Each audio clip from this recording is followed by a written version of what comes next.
Hey everybody, how you doing today? Welcome to Between Two Guys with Mr. Fern. I'm Tan, and this is Dave. Hello. And today we're talking about Avengers: Age of Ultron. So, Dave, what'd you think of the film? It was weird. I saw it, and it took me like a day to process what I saw, which was weird because it's a comic book superhero guys in cape movie.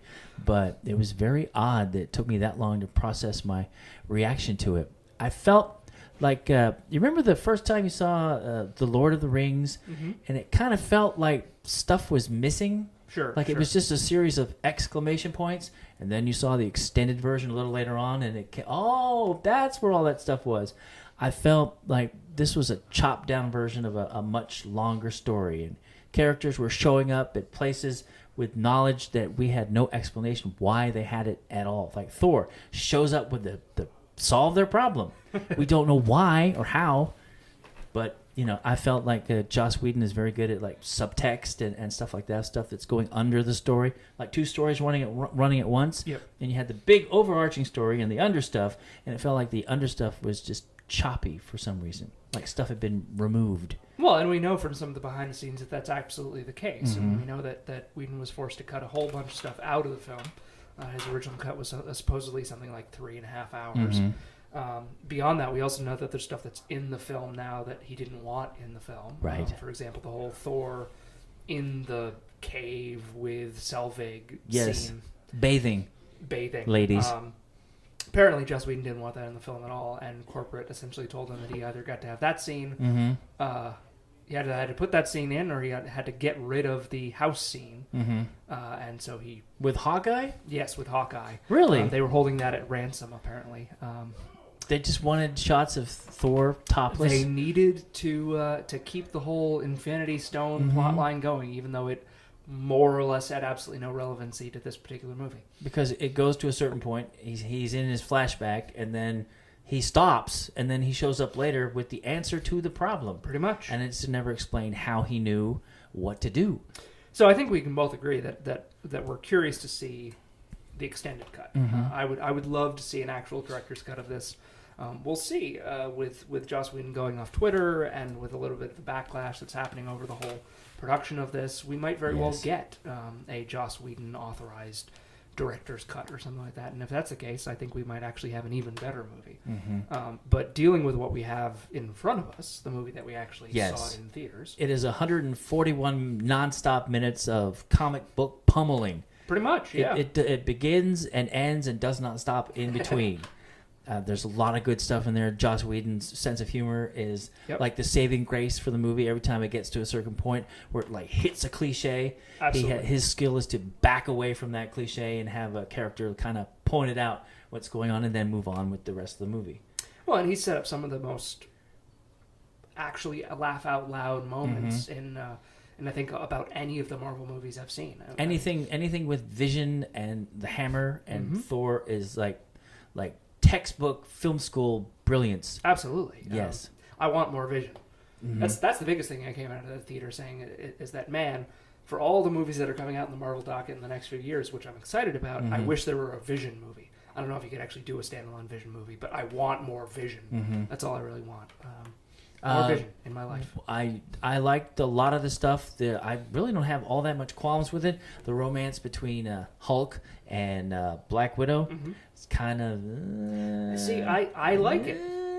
This is we talked about this a little bit before. Stops the movie cold while they have the nice romance and everything, and then go on with the rest of the movie. It seemed like I don't know. a different movie was showing up in the middle of this movie. Well, I think it's a matter of movie thematics. I mean, the problem, of course, with I think there's definitely some choppy editing going on, and we can point fingers wherever we want to point fingers as to whose fault that is.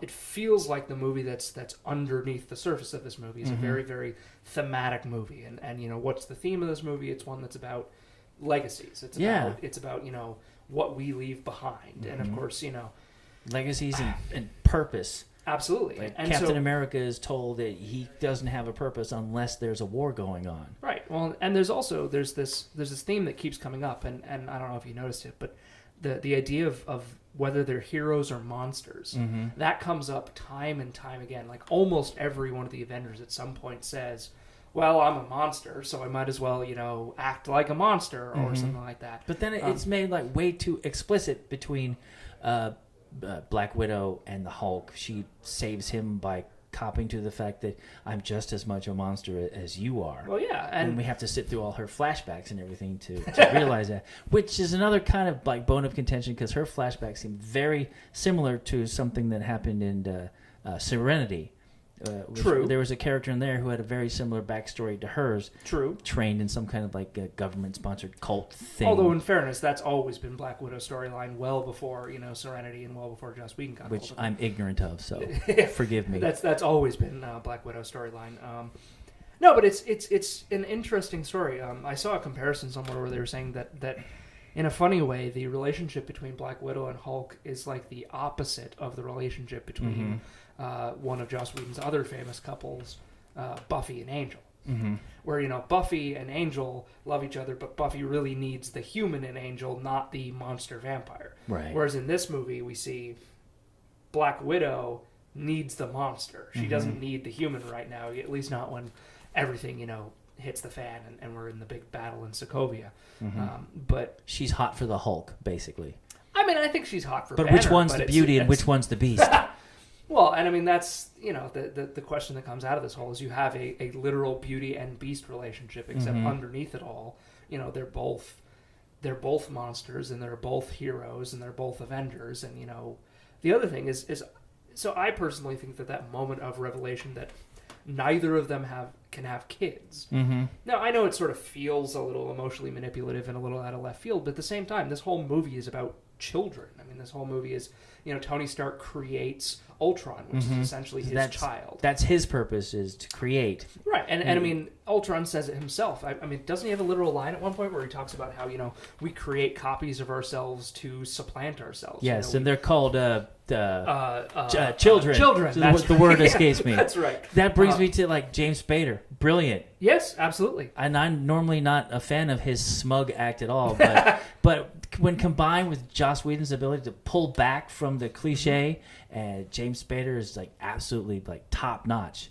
And the way he plays Ultron. There's one bit where Scarlet Witch and Quicksilver are explaining their backstory to Ultron, and they just cut to a shot of Ultron like it just like enwrapped in what they're saying. He's like bad guy, but he's a child at the same time. Absolutely. Yeah. Well, and so that's the whole thing. I mean, it's what is their legacy? Who are their children? And so to find amongst them all, Tony Stark has built a child and then has sort of built a grandchild for himself in the Vision. Right. But, Steve Rogers has said he's not having any children. He's done with that. He's past his time. He missed it with Peggy, so he's not going to have any kids. And Tony Stark really didn't have a father either because his father wasn't around. This is true. So his job is now to be the father that he didn't have. And, of course, Thor, we already know, his whole story is about fathers and sons and all that. And this is a comic book movie where people slam each other around and there's flying cities. Yep. So, depth. But in light of all that, I feel like the idea that both Banner and Black Widow are people who can't have children is actually incredibly thematically resonant with the whole thing. And the idea that these two who are separated from everyone else, because let's face it, Captain America could have a kid if he wanted to. He's just choosing the mission over love. Right. Because he really doesn't know who he is. No, he says the guy who went into the lake or the river or the ocean, whatever, into the deep freeze is not the same guy who came out. Exactly. So he doesn't even really know who he is. Long story short, I actually think the romance works. I mean, I agree that there's a lot that we didn't see off camera. There's a certain bit of build up there, but it's also been building up throughout the movies. I mean, in all the movies that Black Widow has been in, at first there was this whole idea of, are she and Hawkeye an item? And then, of course, we discover delightfully that, no, they really are just best friends. That's actually who they are. They're who they've always said they are. And, there's a little bit of, are there sparks flying between, Natasha and Steve Rogers? And nope, there's nothing actually going to happen there. They're just comrades. And so I feel like it makes sense that the first person who she could really open herself up to and the first person who really is a romantic choice for her is the Hulk. Is Bruce Banner. Is this guy who struggles with the same kind of things that she does. But she doesn't want Bruce Banner. She wants the Hulk. Well, I think she needs the Hulk when they're in a fight. I think she wants Bruce Banner for herself. But of course, the other problem of all this is that Bruce can't separate who's who. I mean, it's really telling that the person who flies that Quinjet away to Fiji or whatever the Hulk. Is the Hulk, right. not Banner. I mean, so that's an interesting moment of like, just how far is that line blurred, and where are we going in all this? But this question of not just of legacies, but of the rejection of legacies, and how many people reject their legacies. I mean, Vision rejects his legacy. He chooses to basically kill his creator. He chooses to side with humanity, despite the fact that humanity is, by his own admission, doomed. Right. Hulk decides to reject this offer of love, basically, and go off and be somewhere by himself. And meanwhile, Iron Man walks away from the Avengers and says, "Okay, I'm done." Yeah, and that was a problem we both had with it. Was the reset at the end seemed like kind of arbitrary, like here's another movie, then ending to a different movie than the one we just saw because stuff was removed. And so herein we find both the joy and the problem of things like a shared universe, which is that on some level it's great to see all these characters from different movies interacting with each other, but then at some point when you have to pay the piper on this is part of a larger storyline, let us give our lip service to Infinity War, there can be some issues with that. I think this is the first one where it was this awkward. Yeah. It was... well, since Iron Man 2. Well, no one talks about Iron Man. Let's not talk about Iron Man. And it wasn't as bad as Iron Man 2. Let's be fair. Right. So this is a lot of different movies all crammed together. Yep. And sometimes the seams kind of show. More so than I think any Marvel movie up to this point. Yep. Yeah. But other than that, very entertaining, very funny. Yep.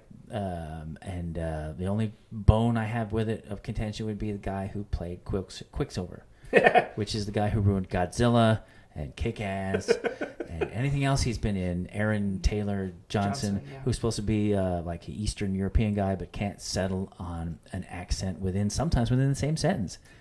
Yeah. Every word out of his mouth is just So then Joss Whedon has to, not to do a spoiler or anything, but Joss Whedon has one tick, and that is he must kill a character at the end of every piece of work that he does. Did someone die in Avengers? Who died in Avengers? I don't think anyone died in Avengers. But another good thing about this movie is he takes a lot of time, like we all saw Superman, and Superman's job was to save humanity, and then he spent most of the movie destroying. Right, of course. This one takes a lot of time to show you the collateral damage and helping out the civilian population as well. Absolutely. And it kind of flips things on its head. But in those movies, the heroes were destroying the city, and this one, the city is used as a weapon to destroy the heroes. So it's kind of a flip of what you normally see in these movies, with the heroes destroying 6-7 cities at a time. Well, and no matter our potential complaints about this movie compared to other Marvel movies, if you compare this to the DC movie universe, DC still has a whole lot to answer for. And, I mean, at least from the early stuff that we're seeing from Batman versus Superman, it's not looking like they're going to rise to the challenge. If anything, I'm more excited about Suicide Squad than I am about Batman v Superman. And I'm looking forward to Doctor Strange. Yes, well, I mean, the upcoming Marvel slot, we'll be back here talking about Ant-Man in a few weeks, and that's going to be pretty interesting. Let's wrap it up. Yes. Dave, do you think this was a bomb or a blast?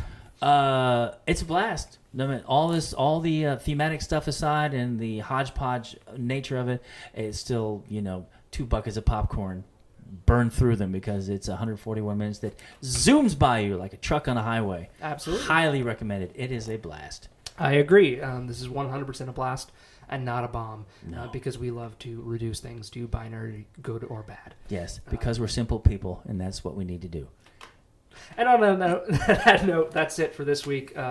Until the next time we get back together, we're 2 guys, and this is a Fern. And Furious 7 is still awful. Thank you.